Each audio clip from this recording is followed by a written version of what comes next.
नमस्कार, जोहार। स्वागत है आप सभी का संकल्प से सिद्धि कार्यक्रम में। दोस्तों, इस कार्यक्रम के माध्यम से हम आपकी मुलाकात ऐसी पर्सनालिटी से करवाते हैं जिन्होंने अपने जीवन में एक संकल्प लिया था। उस संकल्प को पूरा करने के लिए उनके अंदर एक जुनून आया और उन्होंने उस कार्य को सिद्ध किया। आज इसी क्रम में हमने अपने स्टूडियो में आमंत्रित किया है सोल फाइंडर के डायरेक्टर श्री प्रतीक खन्ना जी को। तो प्रतीक जी, बहुत बहुत स्वागत है आपका हमारे कार्यक्रम में।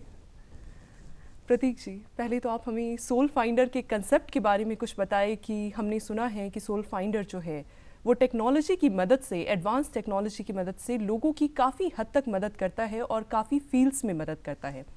तो पहले तो हम आपसे सोल फाइंडर के कंसेप्ट के बारे में कुछ जानना चाहेंगे कि ये लोगों की किस प्रकार से मदद करता है। सोल फाइंडर जो एंटिटी है वो एसेंशियली आप उसको समझ सकते हैं सॉल्यूशन फाइंडर। तो हम अगर देखें हमारे आसपास, हमारे जीवन में, हमारे परिवेश में बहुत सारी प्रॉब्लम्स हमको दिखाई देती हैं। अब उन प्रॉब्लम्स का सॉल्यूशन हम कैसे कर सकते हैं? सॉल्यूशन में टेक्नोलॉजी एक एनेबलिंग फैक्टर होता है। हम टेक्नोलॉजी की मदद से कैसे अपनी प्रॉब्लम्स को सॉल्व कर सकते हैं, ये सोल फाइंडर का बेसिक कॉन्सेप्ट है। इनिशियली हमने ऐसा सुना है कि आपका इनिशियल ऑफरिंग जो है सोल फाइंडर टेक्नोलॉजी के थ्रू, सोल फाइंडर के थ्रू, वो आपका वीडियो एनालाइज़र है। हाँ जी। वीडियो एनालाइज़र का कंसेप्ट के बारे में आपने, जैसा हमने सुना है कि बहुत सारे गैजेट्स या डिवाइसेस में वीडियो में जो स्पेस होता है वो आपके फ़ोन का या गैजेट्स का जो स्पेस है वो खाली नहीं रहता, बहुत ज़्यादा एक्सप्लोड करने लगता है। तो उस स्पेस को मैनेज करने के लिए कि हमें क्या चाहिए और हमें क्या नहीं चाहिए, वो आप वीडियो एनालाइज़र की मदद से बहुत आसानी से बिना वीडियोस को देखे ही उसको सॉर्ट आउट कर सकते हैं। इस वीडियो एनालाइज़र के कंसेप्ट के बारे में हमें आप बताइए प्रतीक जी, जो कि आपके सोल फाइंडर का इनिशियल ऑफरिंग है। जैसा आपने कहा कि जो वीडियो कंटेंट है, वीडियो डेटा है, वो कंटिन्यूअसली एक्सपैंड कर रहा है। आज ज़्यादातर लोगों के पास पॉकेट में स्मार्टफोन है जी।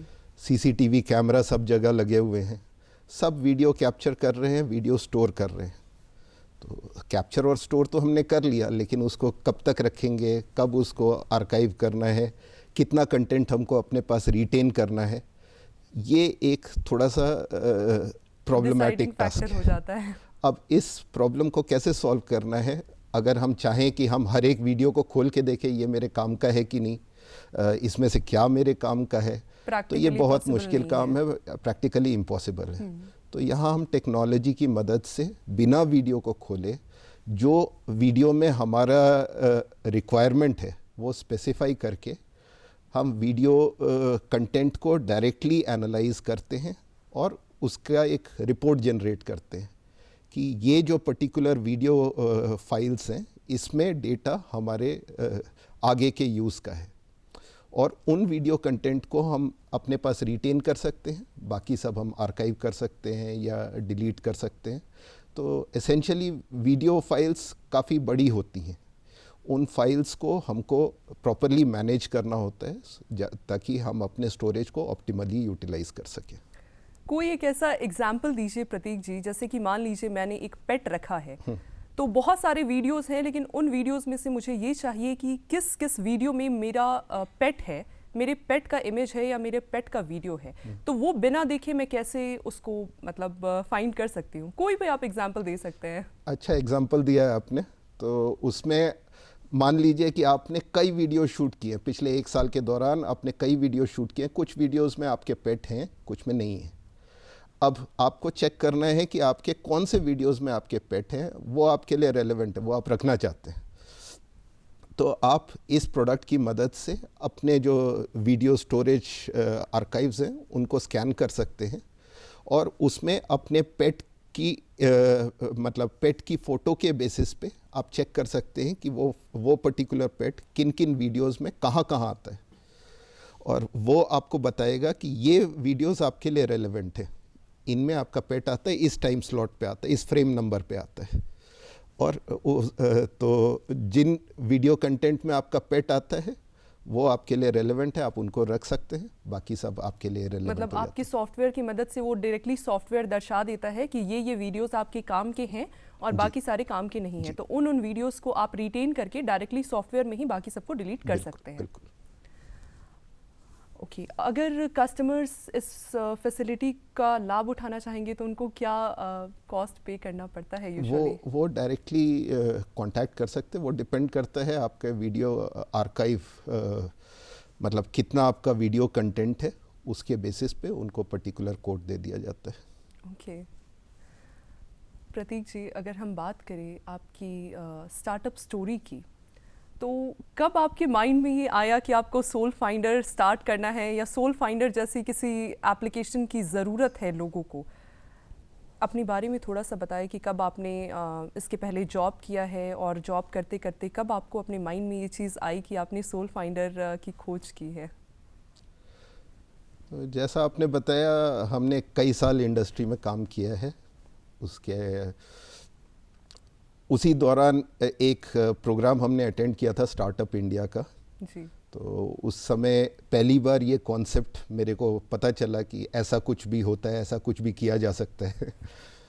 लेकिन उस समय उसको उतना सीरियसली परस्यू नहीं किया, लेकिन वो एक thought back of the mind में था।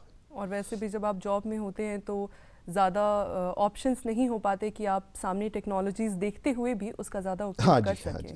तो जब आप एक प्रोफेशनल एनवायरनमेंट में होते हैं तो आपका फोकस पर्टिकुलर प्रॉब्लम्स की तरफ होता है, जबकि आप अपने जो डेली लाइफ है उसमें देखते हैं कि प्रॉब्लम्स की भरमार है।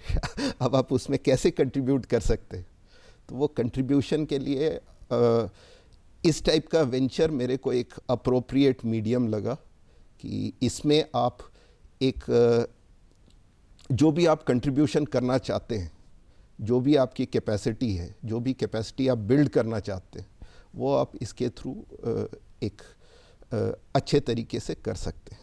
ऐसा नहीं है कि आप जॉब में रहते हुए नहीं कर सकते, लेकिन इसमें आप ज़्यादा एक अच्छे तरीके से उसको कंट्रीब्यूट कर सकते हैं। बिल्कुल। स्टार्टअप में आपके पास वेरियस एक्सपेंशंस रहते हैं, बहुत सारे ऑप्शंस रहते हैं जिसको आप देख सकते हैं अलग अलग एंगल से। जी, जिसको आप देख सकते हैं अलग अलग एंगल से। हाँ जी, हाँ। प्रतीक जी, इस स्टार्टअप जो सोल फाइंडर है, इसका क्या विजन है और क्या मिशन है? किस विजन के साथ आपने ये स्टार्टअप शुरू किया है और इसकी क्या यूनिकनेस है, इसका क्या नीश है, वो आप बता सकते हैं?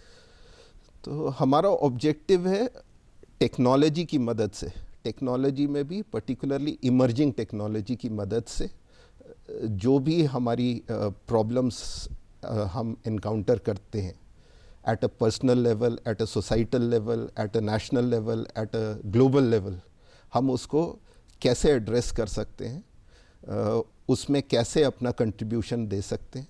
तो ये इसका ओवरऑल ऑब्जेक्टिव है।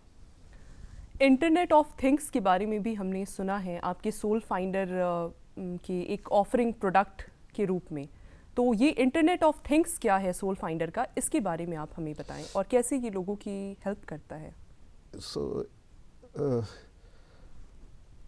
जैसे आपने स्मार्ट सिटी के बारे में सुना होगा, रांची में भी स्मार्ट सिटी है, तो उसमें क्या है, आप सेंसर्स की मदद से एनवायरमेंटल डेटा कैप्चर करते हैं, वो एनवायरमेंटल डेटा प्रोसेस होता है और उसके बेसिस पे आप डिसीजंस लेते हैं।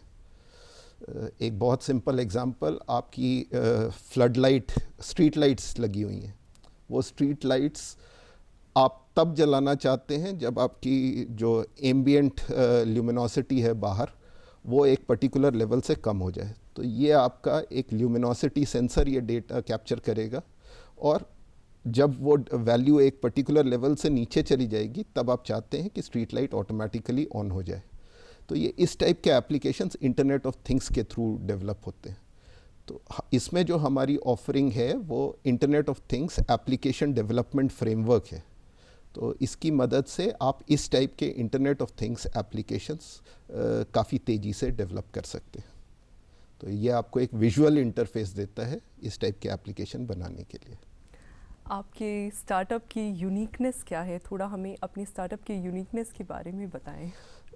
यूनिकनेस हमारा प्रॉब्लम फोकस, हमारा use of technology for addressing those problems. So basically हम जो प्रॉब्लम्स हमको दिखाई देती हैं हम उनको पिक करते हैं, जो गैप्स हमको दिखाई देते हैं अवेलेबल ऑफरिंग्स में उसको पिक करके हम उसको एड्रेस करने की कोशिश करते हैं टेक्नोलॉजी की मदद से। तो ये हमारा इस तरीके से हम अप्रोच करते हैं प्रॉब्लम स्पेस को। और कुछ भी डिफरेंस है जो ये सोल फाइंडर क्रिएट करता है? हम इमर्जिंग टेक्नोलॉजीज़ के ऊपर ज़्यादा फोकस करते हैं इस पॉइंट पे। सो इमर्जिंग टेक्नोलॉजीज से मेरा मतलब आर्टिफिशियल इंटेलिजेंस, डीप लर्निंग,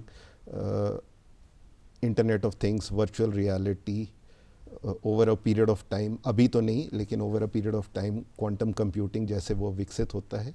तो ये हमारा टेक्नोलॉजी रोड मैप है। मतलब आर्टिफिशियल इंटेलिजेंस जो है ये आपके सोल फाइंडर की खासियत है, यूनिकनेस है कि आर्टिफिशियल इंटेलिजेंस के माध्यम से ऐसा नहीं है कि खाली हम ही लोग इस पे काम कर रहे हैं, बहुत लोग काम कर रहे हैं, लेकिन इसकी मदद से अलग अलग प्रॉब्लम्स को अप्रोच करना, इसको अलग अलग प्रॉब्लम कॉन्टेक्स्ट में अप्लाई करना, ये हमारी कोशिश है। बात करें वर्चुअल रियलिटी की, जैसा कि अभी आपने बताया, तो वर्चुअल रियलिटी में हम किस तरीके से आपके आर्टिफिशियल इंटेलिजेंस का फ़ायदा उठा सकते हैं, इसके बारे में आप हमें बताएं। किसी भी एग्जाम्पल के साथ भी आप हमें बता सकते हैं। तो जैसे हम यहाँ बैठे हैं और हम किसी पर्टिकुलर डेस्टिनेशन को वर्चुअली एक्सपीरियंस करना चाहते हैं। जैसे मान लीजिए हम दिल्ली में लाल किला एक्सप्लोर करना चाहते हैं जी।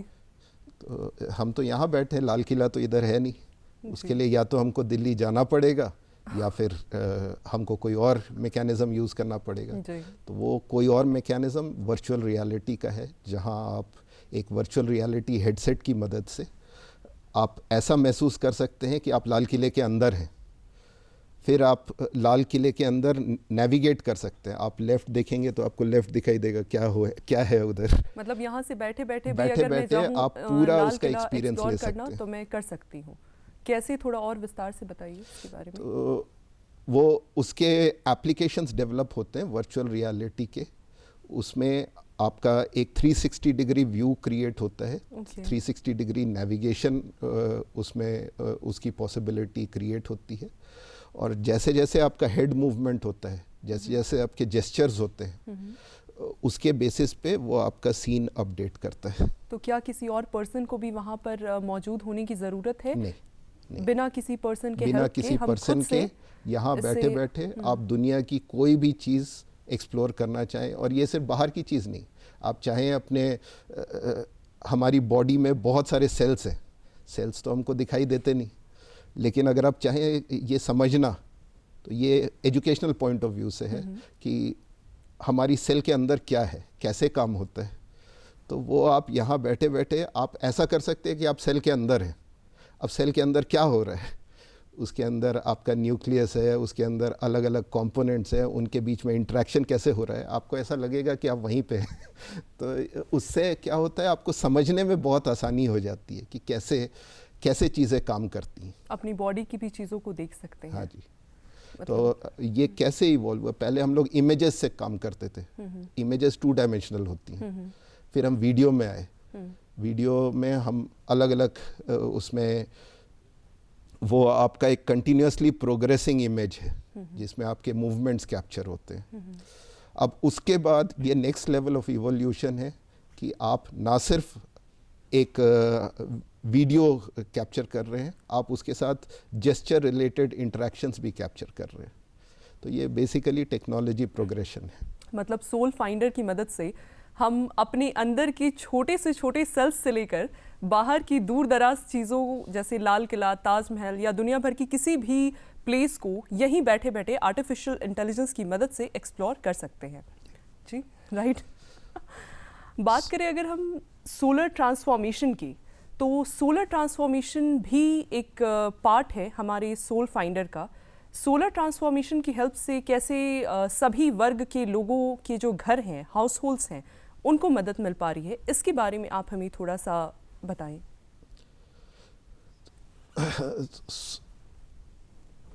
एनर्जी एक बेसिक रिक्वायरमेंट है, हम सबकी रिक्वायरमेंट है, घरों की रिक्वायरमेंट है जी। तो एनर्जी हमारी ग्रिड से आती है।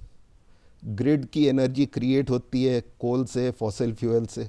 जब आप कोल और फॉसिल फ्यूल यूज़ करते हैं तो पोल्यूशन होता है। तो उस पोल्यूशन को कम करने के लिए चूँकि सन हमको फ्री में इलेक्ट्रिसिटी या एनर्जी दे रहा है, तो हमको हमारा ये ऑब्जेक्टिव है, मतलब ग्लोबली ये ऑब्जेक्टिव है कि सन की मैक्सिमम एनर्जी एक्सट्रैक्ट की जाए। तो उसके लिए बहुत सारे एफर्ट्स हो रहे हैं, both nationally as well as internationally. तो उसमें दिक्कत ये है कि आपको सोलर पैनल्स, बड़े बड़े सोलर पैनल्स इंस्टॉल करने पड़ते हैं। उसके लिए आपको स्पेस की रिक्वायरमेंट है और उसमें आपका एक कॉस्ट एलिमेंट भी इन्वॉल्व है। तो हमारा ऑब्जेक्टिव है कि इस पर्टिकुलर इनिशिएटिव को कैसे हम जो नॉर्मल हाउस होल्ड्स हैं, मिडिल क्लास हाउस होल्ड्स हैं, जो कि अफोर्ड नहीं कर पाते, उन तक हम कैसे पहुंचा सकते हैं, किस तरीके से इसको एक पैकेज सॉल्यूशन उनको प्रोवाइड कर सकते हैं जो वो कन्वीनियंटली ये ट्रांसफॉर्मेशन कर सकें from conventional energy sources to solar energy sources. हो सकता है वो कंप्लीटली ना कर पाएँ, लेकिन ज़्यादा से ज़्यादा जो वो कर सकते हैं with in the existing constraints, वो हमारा ऑब्जेक्टिव है। क्या हम इसमें एनर्जी कैलकुलेट भी कर सकते हैं? एनर्जी कैलकुलेशन तो आपका मीटर के थ्रू होता ही है, तो इसका ऑब्जेक्टिव कैलकुलेशन नहीं है। इसका ऑब्जेक्टिव है कि जो सन हमको एनर्जी प्रोवाइड कर रहा है उसको हम कैसे मैक्सिमली यूज़ कर सकते हैं अपनी डे टू डे नीड्स के लिए, हमारी लाइटिंग के लिए, हमारे कुकिंग के लिए, हमारे और कामों के लिए जहाँ एनर्जी यूज़ होती है। उसमें डिस्पाइट द फैक्ट कि हमारे पास बहुत ज़्यादा रूफटॉप अवेलेबिलिटी नहीं है, डिस्पाइट द फैक्ट कि हम बहुत ज़्यादा इसमें इन्वेस्टमेंट नहीं करना चाहते, हम कैसे उस वहाँ तक पहुँच सकते हैं। तो यही हमारा एफर्ट है। मतलब बिना किसी बहुत ज़्यादा अवेलेबिलिटी ऑफ स्पेस के या विदाउट ज़्यादा इन्वेस्टमेंट किए आप कम से कम स्पेस में, कम से कम कॉस्ट में आर्टिफिशियल इंटेलिजेंस की मदद से सोलर एनर्जी का भरपूर फ़ायदा उठा सकते हैं। आप सोलर एनर्जी की मदद से अपने घर का जो एनर्जी सिस्टम है उसको आप रिन्यूएबल सोर्सेज पे बेस कर सकते हैं। तो उसमें आपका इमीडिएट इम्पैक्ट आता है कि आपका इलेक्ट्रिसिटी बिल कम होता है, पोल्यूशन कम होता है, आपकी फॉसिल फ्यूल पे डिपेंडेंसी कम होती है। हमने बहुत सारी टेक्नोलॉजी रिलेटेड चीज़ें देखी, जैसे वीडियो एनालाइज़र हो गया, आपका इंटरनेट ऑफ थिंग्स हो गया, वर्चुअल रियलिटी हो गई, सोलर ट्रांसफॉर्मेशन हो गया। ये सारे बहुत खूबसूरत प्रोडक्ट ऑफरिंग्स हैं सोल फाइंडर के, जो हमें काफ़ी कम कॉस्ट पे और हर वर्ग के लोगों को ये फ़ायदा पहुंचाते हैं सोसाइटी में। तो ये बहुत खूबसूरत आपका स्टार्टअप है और बहुत खूबसूरत कंसेप्ट है जो कि सोसाइटी के लोगों की बहुत सारी प्रॉब्लम्स को सॉल्व कर पा रहा है। Thank you. बात करें अगर आपकी टारगेट ऑडियंस की, प्रतीक जी, तो टारगेट ऑडियंस क्या है आपकी सोसाइटी में? तो बहुत सारे लोग हैं, लेकिन क्या कुछ ऐसे स्पेसिफिक वर्ग हैं जिन पर कि आपका फोकस है कि हाँ ये आपकी टारगेट ऑडियंस है, ये आपके टारगेट क्लाइंट्स हैं? क्या सिर्फ नॉर्मल लोग ही आपके क्लाइंट्स हो सकते हैं या फिर बिजनेस हाउसेस से लेकर जो कॉर्पोरेट हाउसेस हैं वो भी आपके क्लाइंट्स हो सकते हैं? इसके बारे में आप कुछ बताएं। ये हर एक प्रोडक्ट का अपना एक इंटेंडेड टारगेट ऑडियंस है। फॉर एग्जांपल वीडियो वाला जो प्रोडक्ट आपने बताया, उस प्रोडक्ट के टारगेट ऑडियंस एंटरप्राइजेस हैं। एट एन इंडिविजुअल लेवल उनको भी इस प्रोडक्ट की ज़रूरत पड़ती है। आप जैसे बहुत सिंपल एग्जांपल है, अगर आप कंटिन्यूसली वीडियो शूट करेंगे आपका मोबाइल फ़ोन भर जाएगा, आप कितना भी बड़ा कार्ड लगाएं उसमें, तो over a period of time आपको एनालाइज करना पड़ेगा कि क्या रखें क्या नहीं रखें। तो वो आपका एंटरप्राइज लेवल और पर्सनल लेवल दोनों पे एप्लीकेबल है। इंटरनेट ऑफ थिंग्स जो एप्लीकेशन जनरेशन फ्रेमवर्क है, उसका टारगेट ऑडियंस डेवलपर कम्युनिटी है। वो जो सॉफ्टवेयर डेवलपमेंट में लोग इन्वॉल्व हैं उनके लिए मेनली केटर करता है। वर्चुअल रियलिटी एप्लीकेशन किसी के लिए भी एप्लीकेबल है। प्राइमरी ऑडियंस एजुकेशनल कंटेंट है, मतलब जैसे कोई बच्चा कोई कॉन्सेप्ट सीख रहा है, अगर वो यहाँ बैठे बैठे उसको एक्सपीरियंस करे तो वो ज़्यादा इम्पैक्ट करेगा या बुक से पढ़ना ज़्यादा इम्पैक्ट करेगा। तो उसमें हमारा ऑब्जेक्टिव एजुकेशनल कंटेंट था, लेकिन इसके यूजेस बहुत डाइवर्स हैं, बहुत डाइवर्स हो भी रहे हैं।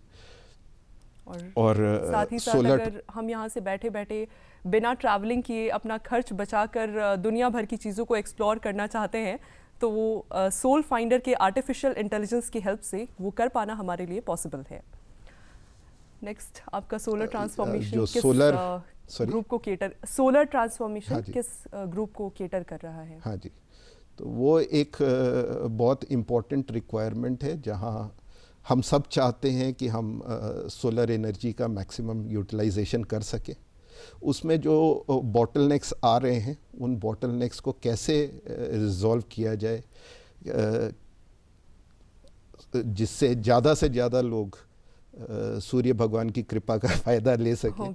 मतलब ये किसी भी ग्रुप ऑफ ऑडियंस के लिए है? किसी भी, ये हाउस होल्ड्स के लिए है, बेसिकली हाउस होल्ड्स के लिए है। आप जैसे मान लीजिए ऑफिसेस में यूज़ करना चाहते हैं तो सोलर लाइट तो यूनिवर्सल है, वो तो सब जगह, ऑफिसेस, कॉर्पोरेट हाउसेस से लेकर एक इंडिविजुअल तक इसको यूज़ कर सकता है। बात करें अगर हम आपके रेवेन्यू शेयरिंग मॉड्यूल की, तो आपके स्टार्टअप का रेवेन्यू शेयरिंग मॉड्यूल क्या है? रेवेन्यू जनरेशन मॉडल या revenue generation model, revenue sharing model, कैसे रेवेन्यू जनरेट होता है? तो जैसा हमने बताया कि एजुकेशनल कंटेंट हम लोग डेवलप करते हैं। एजुकेशनल कंटेंट के जो यूज़र्स हैं वो उसका रेवेन्यू प्रोवाइड करते हैं। हम लोग सॉल्यूशंस डेवलप करते हैं और सॉल्यूशन के यूज़र्स उसका रेवेन्यू पे करते हैं। इसके अलावा क्या आप दूसरे बिजनेसेस से जुड़कर भी रेवेन्यू जनरेट करते हैं? हमारी पार्टनरशिप है कई मेजर कंपनीज़ के साथ, लेकिन वो हमारा अभी प्राइमरी सोर्स ऑफ रेवेन्यू नहीं है। हमारा primary source of revenue solution based है। अगर लोग आपसे जुड़ना चाहते हैं आपके बिजनेस से या आपके साथ काम करने के लिए, तो लोग कैसे आपसे जुड़ सकते हैं, किस माध्यम से? हमारा कॉन्टैक्ट डिटेल्स है, वो आप बता सकते हैं? हाँ, तो हमारा ईमेल एड्रेस है prateekkhanna.soulfinder@gmail.com। उसके ऊपर कांटेक्ट कर सकते हैं। फ़ोन नंबर के ऊपर कांटेक्ट कर सकते हैं। आप चाहें तो आप बता सकते हैं। 9886074340। ओके। अगर हम बात करें आपके ऑब्स्टैकल्स या चैलेंजेस की, तो आप क्या क्या चैलेंजेस फ़िलहाल फेस कर रहे हैं इस स्टार्टअप को रन करने में, या कोई ऐसे चैलेंजेस जो आपने फेस किए हों इसको एक वाइड लेवल पे खड़ा करने में? चैलेंजेस तो कंटिन्यूस होते हैं किसी भी काम में, तो इसमें हाँ, आपका जो भी सॉल्यूशंस होते हैं, सॉल्यूशंस डेवलपमेंट में टाइम लगता है, उसमें आपका एक्सपेंसेस होते हैं, तो उस पीरियड में आपको अपना जो सेटअप है वो सस्टेन करना पड़ता है। उसके बाद आपके रेवेन्यूज़ आने स्टार्ट होते हैं, तो वो एक चैलेंज है। प्लस अपने प्रोडक्ट को, मार्केट को कम्युनिकेट करना, उसके लिए ऑडियंस जनरेट करना, उसमें इंटरेस्ट जनरेट करना, वो एक चैलेंज होता है। कस्टमर्स इस बेनिफिट को अवेल कर पाएँ, इससे पहले कस्टमर्स के साइड से आप क्या ऐसे कुछ चैलेंजेस फेस करते हैं उनके इस बेनिफिट को अवेल करने से पहले? पहले तो कस्टमर को इन्फॉर्मेशन होनी चाहिए कि क्या ऑफरिंग अवेलेबल है, क्या ये उनके लिए रेलेवेंट है, क्या यही ऑफरिंग है, क्योंकि ऑफरिंग कभी भी इंडिविजुअल नहीं होती है। वो ऑफरिंग आपको कई सोर्सेज से अलग अलग रूपों में मिलेगी। तो आपकी ऑफरिंग में ऐसा क्या है कि वो आपको चूज़ करे। तो ये सारी की सारी चीज़ें होती हैं, ये आपको कम्युनिकेट करना पड़ता है इंडिविजुअली या ग्रुप में, और उसके बाद जब कस्टमर आपसे जुड़ता है तब उसको जो चैलेंजेस पेश आती हैं उस समय आप कैसे उसको एड्रेस करते हैं, तो ये कंटिन्यूस प्रोसेस है। स्टार्टअप इकोसिस्टम को आप कैसे देखते हैं, इसके बारे में आप हमारे कुछ दर्शकों को बताएं। Overall startup ecosystem? जी बिल्कुल, ओवरऑल स्टार्टअप इकोसिस्टम को आप कैसे देखते हैं और उस स्टार्टअप इकोसिस्टम में आप खुद को कैसे देखते हैं? मेरा ये मानना है कि स्टार्टअप इकोसिस्टम एक बहुत इम्पॉर्टेंट कॉन्सेप्ट है, पर्टिकुलरली भारत जैसे राष्ट्र के लिए। जहाँ पे इतने सारे लोग हैं जो अलग अलग ढंग से अपना कंट्रीब्यूशन कर सकते हैं, तो वो जब कंट्रीब्यूशन करना चाहते हैं तो स्टार्टअप एक बहुत अच्छा माध्यम है, एक बहुत इम्पोर्टेंट माध्यम है, जहां वो अलग अलग तरीके से अपने स्किल के बेसिस पे अपने जो वो करना चाहते हैं, जो वो सोसाइटी में जो भी वैल्यू ऐड करना चाहते हैं, वो स्टार्टअप जैसी एंटिटी के मैकेनिज़्म से बहुत अच्छे ढंग से कर सकते हैं। ये ना सिर्फ उनके इंडिविजुअली फ़ायदेमंद है, बल्कि उनके रीजन के लिए फ़ायदेमंद है, उनके कंट्री के लिए फ़ायदेमंद है, और ग्लोबल लेवल पे भी, चूँकि जो हमारी पॉपुलेशन है वो वर्ल्ड का एक बहुत सिग्निफिकेंट हिस्सा है, तो वो ओवरऑल ह्यूमैनिटी के लिए बहुत अच्छी चीज़ है। केंद्र सरकार ने जो इनिशिएटिव्स लिए हैं स्टार्टअप के लिए, क्या उन इनिशिएटिव्स का फ़ायदा आपको मिल पाया है कुछ? डेफिनेटली, जैसा हमने आपको बताया कि मेरा पहला इंटरेक्शन इसके प्रति 2017 में हुआ था, और वो स्टार्टअप इंडिया के किसी उस समय बहुत इन्फेंसी में था, लेकिन पहला जो वो सीड पड़ा था वो वहीं से पड़ा था। ओके, तो गवर्नमेंट का ये जो स्टार्टअप इंडिया प्रोग्राम है, इसी के बोए हुए बीज की वजह से आज आपका सोल फाइंडर इतनी वाइड वैरायटी में ऑल ओवर वर्ल्ड स्टैंड कर रहा है। उसी के वो एक जर्मिनेटिंग थॉट था, उसी को डेवलप करने की कोशिश कर रहे हैं।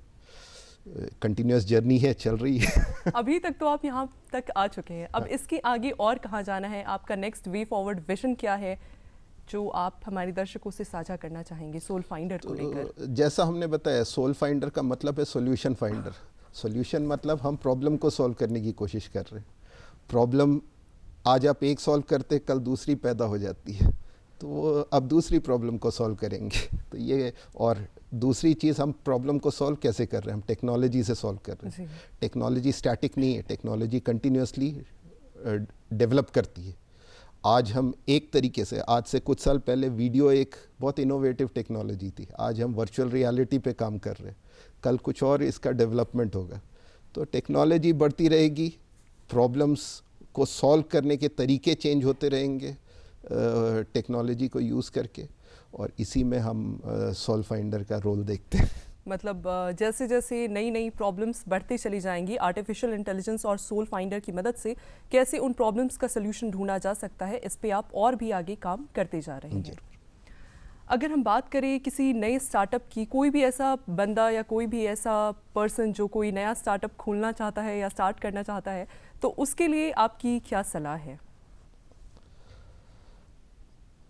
देखिए, हर कोई अपने तरीके से करता है, हर किसी का ड्राइविंग फोर्स अपना होता है, लेकिन ये है कि आपको पेशेंस रखना पड़ेगा। डूज एंड डोंट्स भी आप बता सकते हैं? हाँ, पेशेंस आपको रखना पड़ेगा, एफर्ट्स करना पड़ेगा, स्टार्टिंग में काफ़ी एफर्ट्स होगा, और आपको अपना जो कॉस्ट स्ट्रक्चर है उसको ध्यान में रखना पड़ेगा। एक बार आप रेवेन्यू जनरेटिंग मॉडल में आ जाते हैं, तो फिर आपको धीरे धीरे वो जो इनिशियल प्रॉब्लम्स हैं वो आप उससे ओवरकम कर जाएंगे। बट जो इनिशियल पीरियड है उसमें आपको संभल के चलने की ज़रूरत है। आपके पीछे एक ड्राइविंग फोर्स होगा, आप कुछ करना चाहते हैं इसलिए आप स्टार्टअप खोल रहे हैं, तो वो ड्राइविंग फोर्स आपका कंटिन्यूस आपको गाइड करेगा कि क्या करना चाहिए। प्रतीक जी, आप हमारे कार्यक्रम में आए और आपने हमारे दर्शकों को इतनी विशेष जानकारियां दी, इसके लिए आपका बहुत बहुत शुक्रिया, आभार। बहुत बहुत धन्यवाद। अगले कार्यक्रम में आपसे फिर मुलाकात होगी किसी ऐसे ही नई व्यक्तित्व के साथ। तब तक के लिए हमें और हमारी पूरी टीम को दीजिए इजाजत। नमस्कार, जोहार। नमस्कार।